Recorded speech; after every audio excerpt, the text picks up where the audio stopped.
Did you know that some who are living today have already been raised from the dead? Spiritually, they've been resurrected and they have a life that will never end. That is what Jesus said. In John 11, verse 26, Jesus said, "Whosoever liveth and believeth in me shall never die."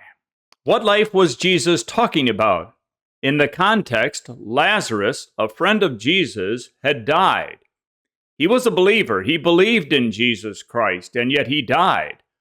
So what did Jesus mean when he said that whoever believes in him will never die? He must have been talking about spiritual life. But how does one receive this spiritual life that never ends? The answer is that Jesus resurrects them. Jesus said unto Martha, "I am the resurrection and the life."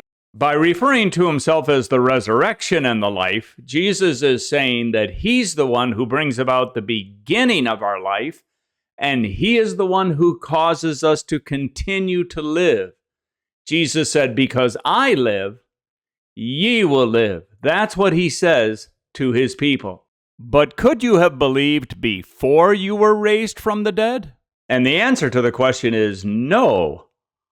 A dead person, a spiritually dead person, is unable to believe in Jesus.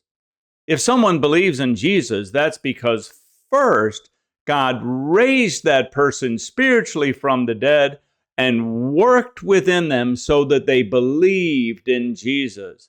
The resurrection is first, and our believing in Jesus follows. That is the proper order. Jesus said to Martha, "Believest thou this?"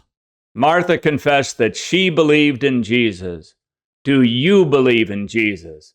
Do you believe that Jesus is the resurrection and the life?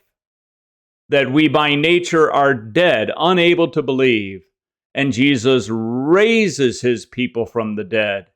And after he has raised us from the dead and given us spiritual life, then we consciously believe the gospel. We believe in Jesus Christ, and we have the comfort of knowing that we will live forever communing with our God in Jesus Christ. Salvation is by grace and by grace alone.